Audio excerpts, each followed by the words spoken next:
Hi everyone, I am Amy Vetter, and welcome to the Breaking Beliefs podcast, where anything can be possible, because when you believe you can, you will.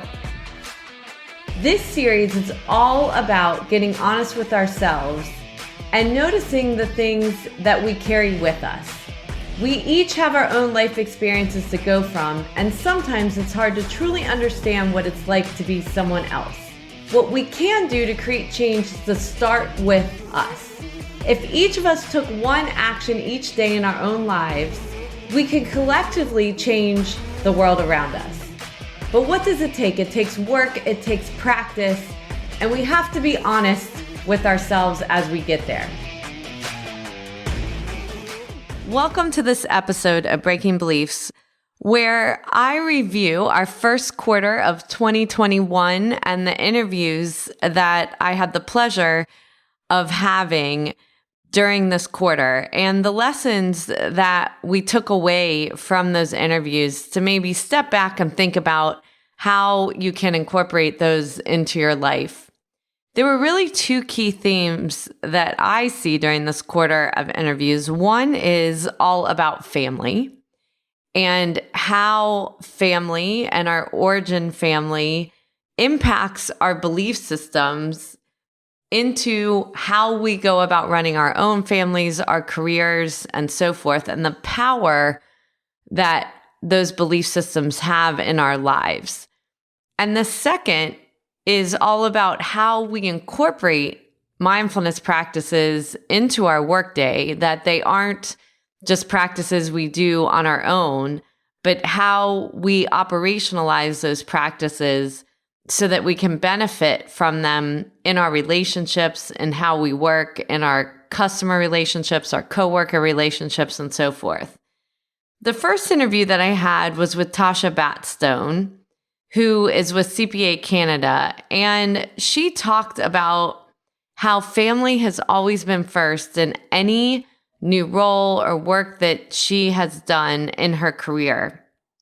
And she really has that belief system from the parents that she had, where she felt that she was first when needed, no matter what they had going on, and talked about how hard this is to live this belief system when you're traveling and so forth, and making sure that you're still incorporating time if you have children to do homework, that you're connecting with the people that you're closest with and not losing sight of that. I think when we get into our careers and all the work that needs to be done, and we can get focused on the work and start losing sight of the things that are important to us. And I really thought that was really important. She also had the benefit of seeing that you had to speak up and ask for the things that you want by having the example of her parents as well.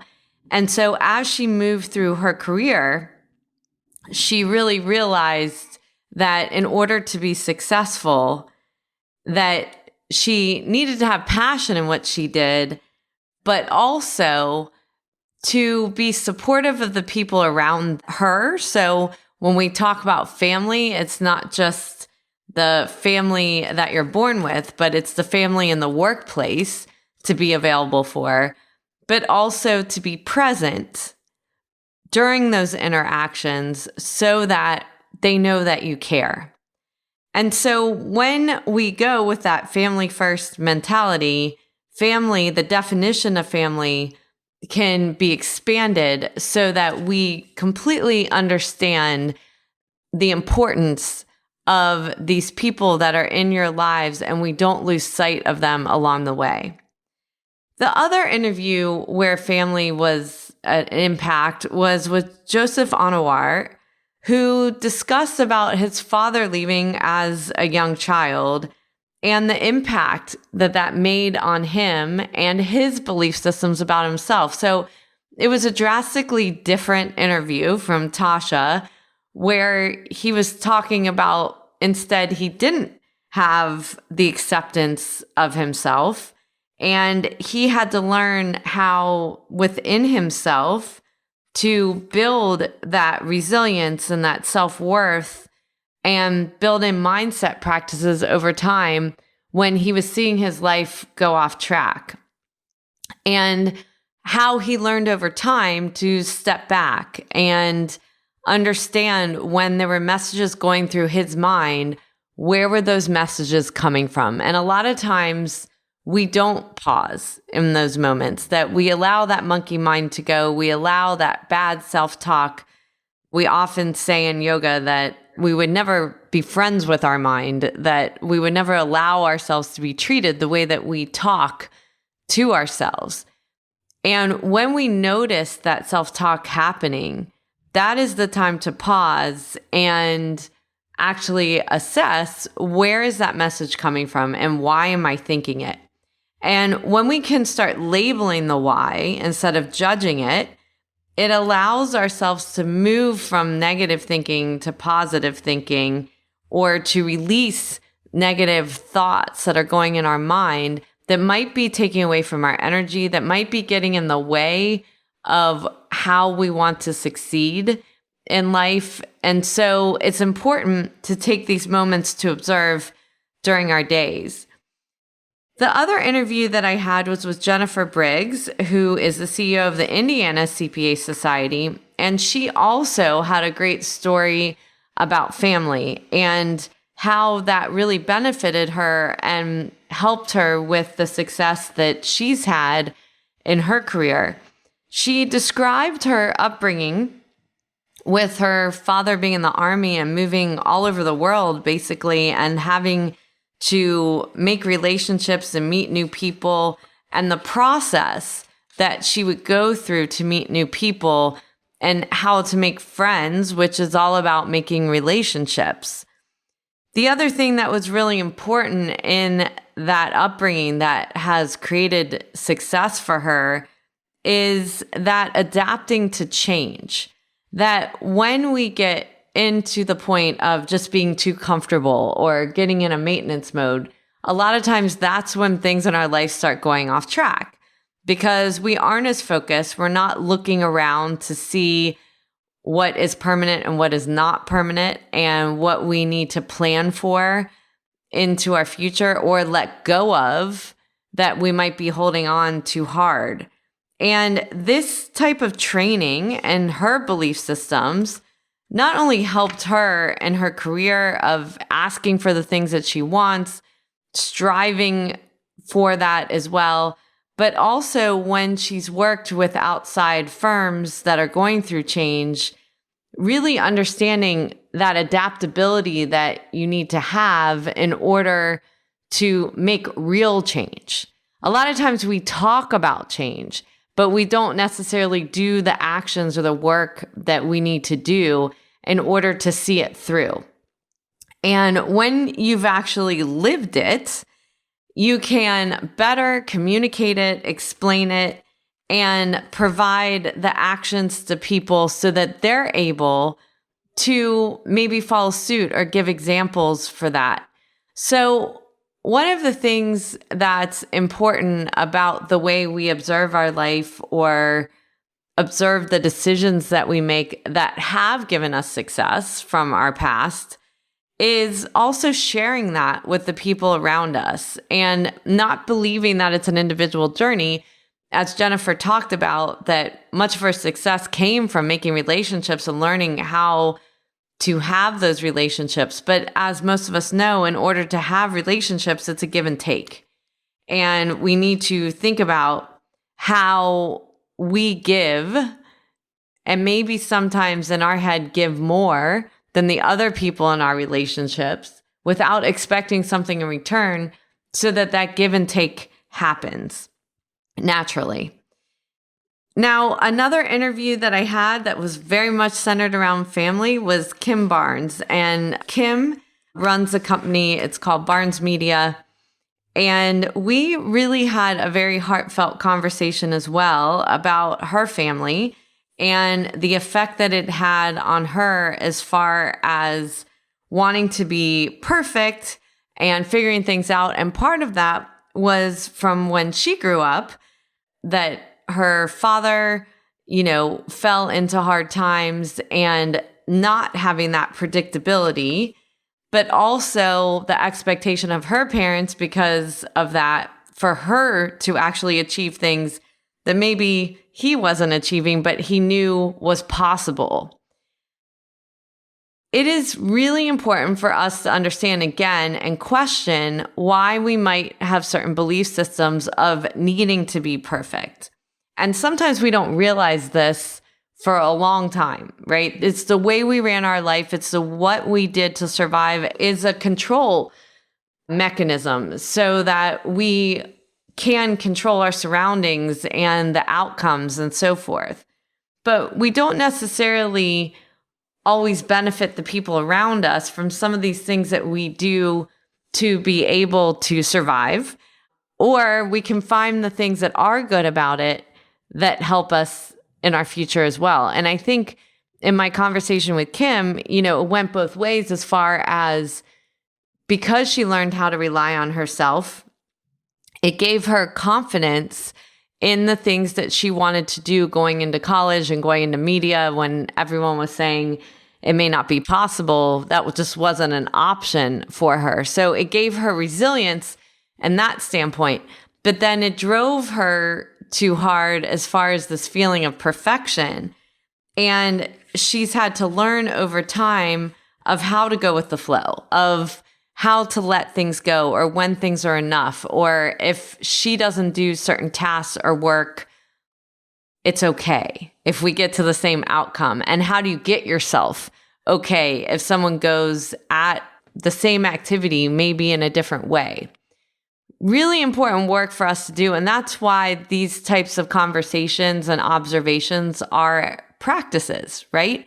It's something that we have to continue to do, that we have to take into our life and decide, is this serving us or is it not serving us? And what would we do different if we were going to go about this in a different way? My interview with Kyla Martin as well was also around family and how that led into some of the decisions that she made in her career as well.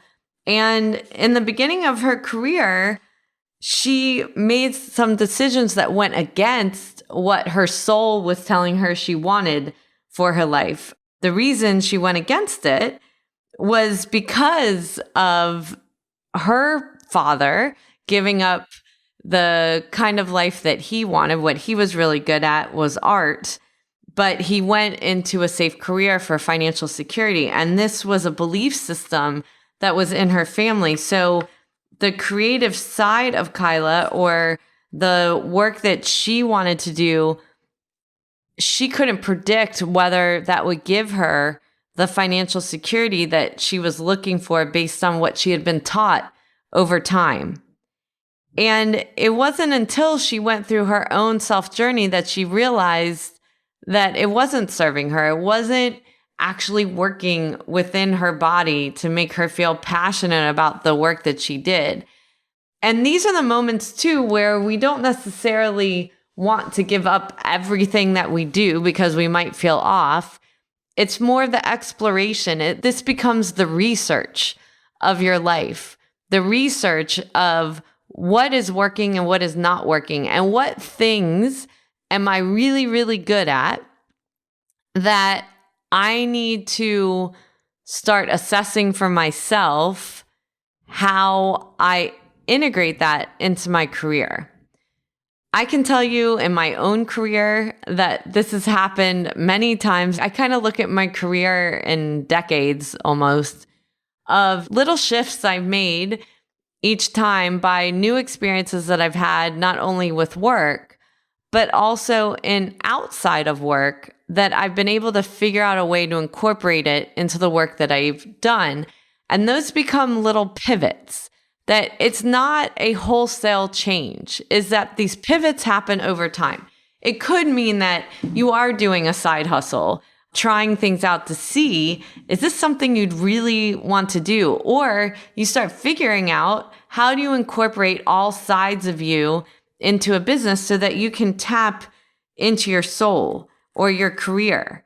that you want to feel that you're bringing yourself to work, that you're bringing your authentic self to work, and not that you are holding something back because of duty or some belief system that might not be aligned with who you are or what you're capable of. How could you take the work that you do today without leaving it and make it just 2% different that would more align to your soul? Doesn't have to be big changes. It can be little things that when you go home at the end of the day, you feel satisfied. Or it's the things that you're doing outside of work, the hobbies that you make time for that actually fill your soul so that you feel better about the work that you're doing during the day because it's actually producing the life that you want in order to do those hobbies. So it's flipping the perspective to make sure that you are executing your life from where you are, from your intuition, from your gut, that it is something that it isn't rash. It is ways like Kyla talked about building bridges instead of jumping off a cliff. It's the little things that you do over time that start getting you to your life's work. And there's no rush. It's the journey of it. The other interview that I had was with Emily Scorsese, where we talked about her immigrant family and the impact that her grandparents had on the decisions that she made and wanting to serve them. I related so much to this conversation as I have immigrant grandparents, and not that I knew them as well as Emily did, but I did know the sacrifices that they had made to come to this country to live a new life and to benefit future generations. And I think a lot of times we don't realize that when we have that sense of duty for whatever reason, it doesn't have to be that one, but we might be making decisions that are outside or that's off from our soul. Again, when I just spoke about that we need to understand how we still serve that heritage, make sure that we feel the sacrifice that we are serving back to that sacrifice, but we create the life that we want as well. And so how do we bring that all together? And I think the important part of the conversation with Emily was about how she was going to pay it forward, right? With her own daughters, the work that she does for people as well, and helping them find their passions and be able to communicate it in ways that are authentic to them. And when she could go back and see that no matter if she did the more stable job or ended up going into business for herself, the lessons that she learned from her grandparents wasn't necessarily all about safety. It was about working hard and knowing that you have that work ethic that will bring success, whatever that might be. And sometimes at the other end of things, it's not what we initially thought it was going to be. It's being open to that process and watching what comes up for you so that you're aware. Now, the second area that I provided some interviews that I had done a couple years ago that I'd never published on this podcast that were really important interviews, and there are more to come here in the second quarter. But the first one was with Tamara Levitt. She is from Calm, which is a meditation app, and in charge of all the mindfulness activities programs that are delivered through that app. And we really talked about how to incorporate mindfulness organizationally into a business to give people space for these types of activities that they need in order to reset and become more present in their day. And we also talked about the importance of sleep. And sometimes we don't talk about this enough, but sleep is something that is just as important as exercise, if not more, because it helps us clear out the emotions at night from that day so that when we get to the next day, we can be present, that we're not carrying forward the feelings from the day before, that we're allowing our body to process it and our brain to move forward.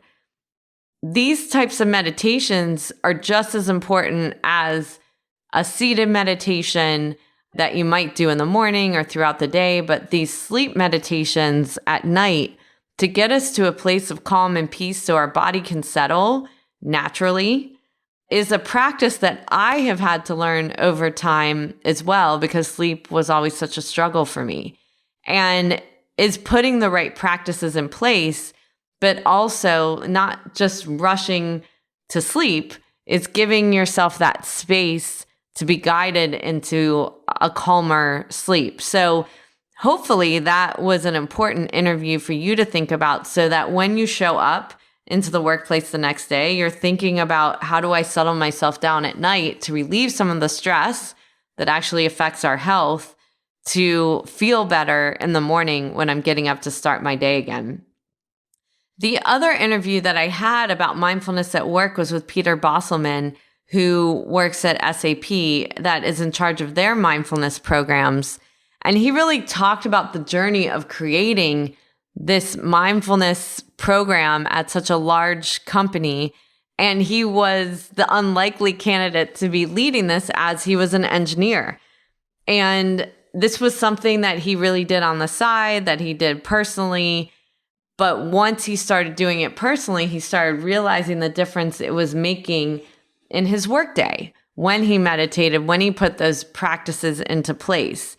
And so, like many programs and corporations, when you go and try to say, we need to do a mindfulness program, that might not be well received.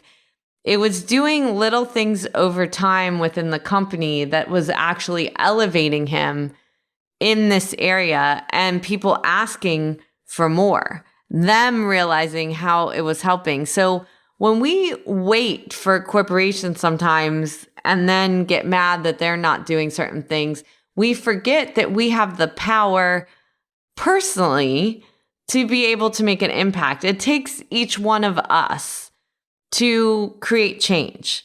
And we don't have to wait for someone else to do that. And because of his efforts and the feedback that he was getting over time, this program started coming to be. And now they even have a wait list because of how many people want to get into this program, which I think is just such an important discussion that we had about how to do this, about how to actually track metrics around it to support the investment your company is making in mindfulness programs if you decide to incorporate them into the business, and how you sustain it organizationally and track it to make sure these practices that you're teaching, people are actually living them, not just talking about them.